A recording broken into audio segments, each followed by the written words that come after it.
Hello बच्चों, तो कैसे हैं आप लोग। आशा करते हैं आप लोग बहुत अच्छे होंगे और तैयारी भी चल रही होगी बच्चों, है ना। तो लास्ट लेक्चर जो हमने बच्चों कवर किया था उसमें एक्सरसाइज 3.3 को हमने कंप्लीट कवर कर लिए थे। तो उसके बाद जो है बच्चों 3.4 आता है, ठीक है ना।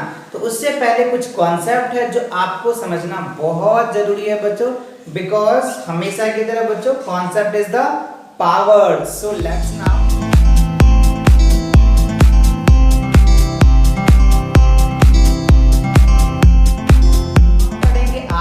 रोम्बस क्या होता है ना, रेक्टेंगल्स क्या होता है एंड स्क्वायर क्या होता है, इनके डिटेल्स पढ़ेंगे और इन्हीं के बेस पे आपका एक्सरसाइज 3.4 है। अगर आप इन कॉन्सेप्ट को अच्छे से समझ जाते हैं, कर लेते हैं, तो आपको 3.4 एक्सरसाइज आसानी से आप कर पाएंगे, ठीक है ना।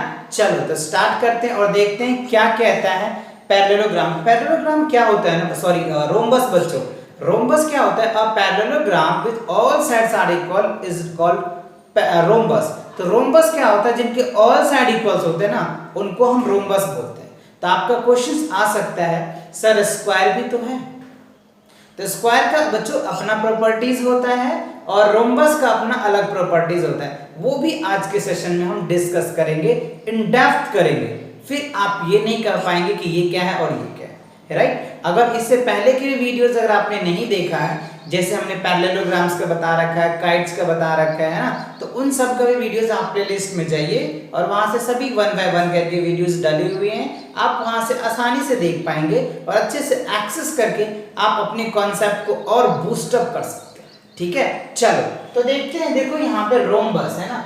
रोम्बस क्या होता है, parallelograms all sides are equals is called rhombus. मतलब वो पैरेललोग्राम्स होते हैं जिनके ऑल साइड इक्वल्स होते हैं बट एंगल इक्वल नहीं होता है बच्चों, ठीक है ना। और अभी हम पढ़ेंगे स्क्वायर में, वहां पे एंगल इक्वल हो जाता है, यहाँ एंगल इक्वल नहीं होता है, यही रीजन है, मेन रीजन, ठीक है ना। तो all sides are equals called rhombus हो जाएगा। तो यहाँ पे देखो इस फिगर को आप समझो थोड़ा सा। जैसे मान लो हमें ए दे दिया, ये बी दे दिया, सी दे दिया और डी, तो ये क्या होगा रोम्बस। मतलब ये साइड जो है बच्चों इस साइड के बराबर है, इसके बराबर है, इसके बराबर है। ये आप इस तरीके के फिगर देख सकते हैं, ये साइड इनके बराबर हो जाएंगे और ये साइड इनके बराबर हो जाएंगे। तो ये क्या है रोम्बस। तो रोम्बस क्लियर हुआ। A parallelogram having all side equals are called rhombus. All side equals होंगे तो हम उनको क्या बोल देंगे, रोम्बस। गॉट इट या not?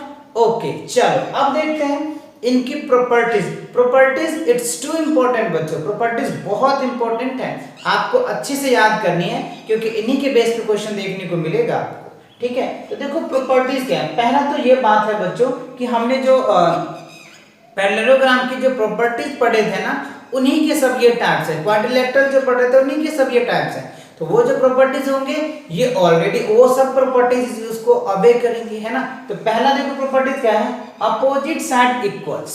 Opposite side are equal. तो देखो ध्यान से कि ये साइड इनके अपोजिट है तो ये साइड इनके इक्वल्स हो जाएंगे।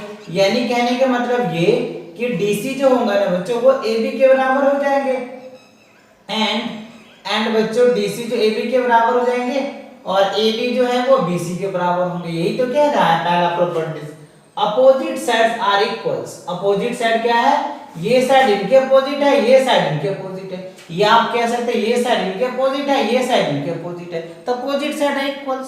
दूसरा प्रॉपर्टीज देखो बच्चों, कह रहे हैं कि opposite angles are equals. Opposite angles क्या होता है, वो भी इक्वल्स होता है। मतलब बच्चों ये एंगल्स क्या होगा, इसके इक्वल्स हो जाएंगे और ये एंगल्स इनके इक्वल हो जाएंगे। तो ये कह रहा है opposite angles are equals. Got it? Okay अब देखो ये एंगल अगर फिगर में देखेंगे तो ये हो जाएगा और ये एंगल इसके इक्वल हो जाएगा, ठीक है ना। तो opposite angles are equal. Clear? चलो अब देखो तीसरा प्रॉपर्टीज क्या है। तीसरा हम करें all side are equals. All side are equals हमने पढ़ ही लिया कि ये साइड इसके बराबर होगा, यानी आप ये कह सकते हैं बच्चों कि AB बराबर हो जाएगा BC बराबर क्या हो जाएगा CD बराबर क्या होगा बच्चों DA, है ना। ऑल साइड्स आर इक्वल, सभी साइड क्या होंगे, इक्वल्स होंगे। गॉट इट या नॉट? ठीक है। चलो अब देखो क्या करें आगे, diagonals bisect to each other. इनके जो डायगोनल्स है वो बाइसेक्ट करता है। बाइसेक्ट मतलब अलग अलग बांट देता है कुछ इस तरीके से, या तो आप इस तरीके से देख लें, है ना, या फिर आप इस तरीके से देख लें, तो diagonal bisect each other at 90 degree, और ये जो एंगल बन रहा है ना बच्चों, ये एंगल जो होता है ना, ये 90 डिग्री का एंगल बन रहा है। कितनी डिग्री का एंगल बन रहा है? 90 डिग्री का एंगल बन रहा है, ठीक है ना। तो इस तरीके से हो जाएगा। अब देखो आगे की प्रॉपर्टीज क्या करें, adjacent angle of a rhombus is 180 degree. Adjacent angle क्या होता है कि एक ही लाइन पे अगर फिर से कोई एंगल बन जाता है तो दोनों का जो सम होता है वो 180 डिग्री होता है ना। चल देख लो, यानी ये और ये एडजेसेंट एंगल हो जाएगा, क्योंकि एक ही लाइन है ना, ये एंगल का दोनों का सम 180 डिग्री हो जाएगा, या ये एंगल का सम 180 डिग्री होगा, या ये एंगल होगा, या ये, ठीक है ना। तो ये एडजेसेंट एंगल का होता है, इन डिटेल्स हमने करवा रखे, ठीक। तो रोम्बस क्लियर हुआ अच्छे से ना। अब देखो हम समझते हैं रेक्टेंगल का प्रॉपर्टीज क्या है। तो देखो a parallelogram whose each angle is 90 degree. Rectangle में क्या होता है बच्चों, ईच एंगल 90 डिग्री होता है, बट अपोजिट एंगल क्या होता है बच्चों। अब ये बोलेंगे सर स्क्वायर में भी तो होता है बच्चों, उनकी भी प्रॉपर्टीज हम देखेंगे अभी। प्रॉपर्टीज से आपके सारे आईनी फिगर क्लियर हो जाएंगे कि किसको आप रेक्टेंगल बोलेंगे, किनको आप रोम्बस बोलेंगे और किनको आप स्क्वायर बोलेंगे, है ना। तो इसीलिए मैं आपको अगेन रिपीट कर रहा हूं कि जो प्रॉपर्टीज होता है ना उसे अच्छे से याद करो, फिर प्रॉपर्टीज के according you will classify the rhombus, rectangles and square. आप अच्छे से क्लासिफाई कर पाएंगे, ठीक है ना। चलो तो देखो अब यहाँ पे हमने समझा, डेफिनेशन तो सबका लगभग वही दिखने को मिल रहा है आपको कि पैरेललोग्राम ईच एंगल्स 90 डिग्री, है ना। तो यहाँ पे देखो अगर हम ये पैरेललोग्राम ले लेते हैं A B C and D, right. तो कह रहे हैं कि ईच एंगल 90 डिग्री, तो ये 90 डिग्री हो जाएगा बच्चों। ये ईच एंगल क्या होता है इनका, 90 डिग्री का होता है, ठीक है। वही इनकी प्रॉपर्टीज में भी लिखी हुई है, each of the angle is 90 degree, ठीक है ना। तो ईच एंगल ऑफ 90 डिग्री है ऑब्वियसली, ठीक है। उसके बाद कह रहे हैं बच्चों diagonal bisect to each others. जो डायगोनल्स है ना वो बाइसेक्ट करता है ईच अदर्स, यानी ये डायगोनल जो है ये हो जाएगा इनके डायगोनल्स, ठीक है ना। ये क्या हो जाएगा इनका डायगोनल्स, ठीक है। तो डायगोनल क्या कर रहा है, बाइसेक्ट कर दे रहा है, मतलब ये देखो बांट दे रहा है, ये देखो बांट रहा है, अलग अलग क्या कर रहा है, डिवाइड कर दे रहा है, ठीक। उसके बाद डायगोनल्स आर इक्वल्स, मतलब ये डायगोनल्स होगा ना बच्चों, ये डायगोनल्स के बराबर होगा। कहने का मतलब ये हुआ कि AC जो है बच्चों वो BD के इक्वल्स हो जाएंगे, ये कह रहा है आप प्रॉपर्टीज में, ठीक। उसके बाद अपोजिट साइड आर इक्वल, तो ये आप जानते ही हैं कि AB इक्वल्स टू क्या हो जाएगा बच्चों, DC and AD equals to क्या होता है, BC। ये साइड इनके बराबर होता है और ये साइड इनके बराबर होता है, इसी को बोलते हैं अपोजिट साइड आर इक्वल्स, ठीक। उसके बाद करें opposite angles are equals also बच्चों, अगर ये 90 डिग्री आपको दिख रहा है तो ये भी 90 डिग्री दिख रहा है, ये 90 डिग्री दिख रहा है तो ये भी 90 डिग्री है, तो हो गया ना बच्चों opposite angles are equals, yes या नॉट। ओके अब देखो कह रहा है आपको adjacent angle of a rectangle is 180। Obviously बच्चों एक लाइन का अभी भी मैंने बताया था, तो देखो ये 90 डिग्री और ये 90 डिग्री, तो दोनों का सम कितना हो जाएगा, 180 डिग्री हो रहा है ना। या आप ये एंगल ले लो, अगर आप इनको एडजेसेंट साइड ले लो या इनको एडजेसेंट साइड ले लो या इनको किसी को भी ले लो, राइट, इंटायर्स आपके 180 डिग्री ही होंगे तो होंगे, राइट ना। चलो तो आई थिंक ये आपके रेक्टेंगल की प्रॉपर्टीज क्लियर हो गया, अच्छे से समझ में आ गया। चलो अब देखते हैं बच्चों स्क्वायर, ठीक है ना। स्क्वायर देखते हैं कि क्या होता है।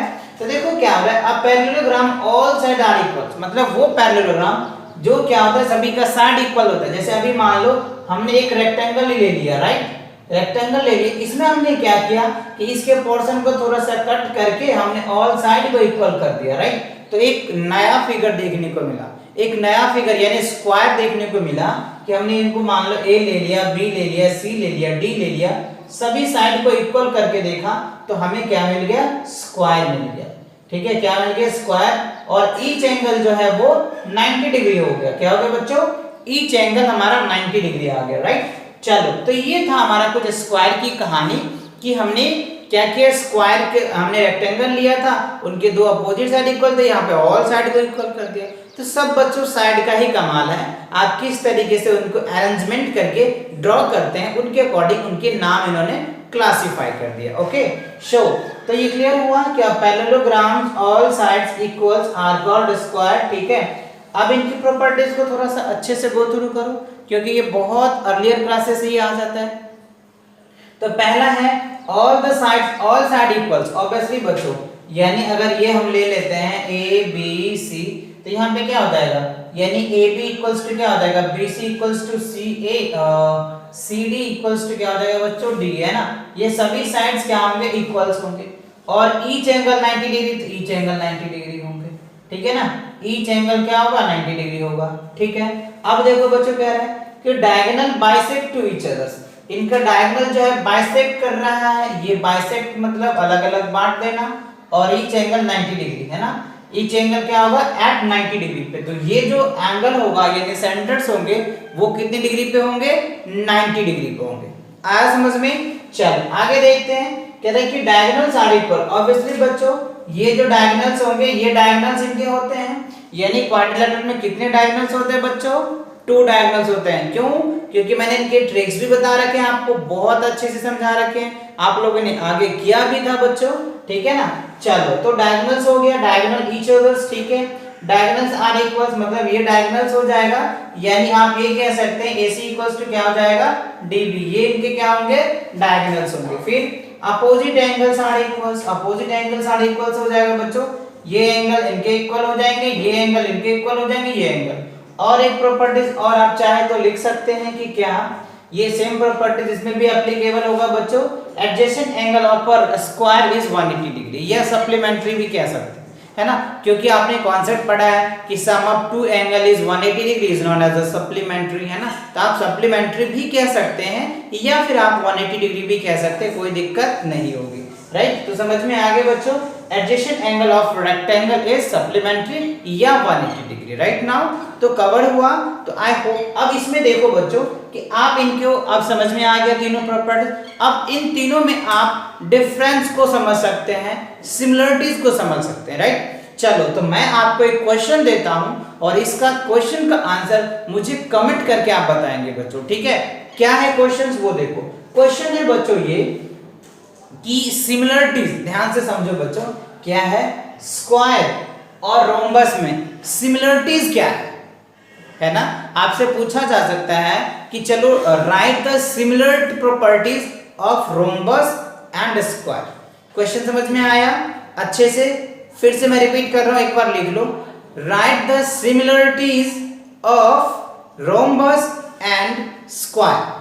स्क्वायर और रोम्बस में क्या सिमिलरिटीज है, इसका आंसर हमें कमेंट करके आप बताएंगे।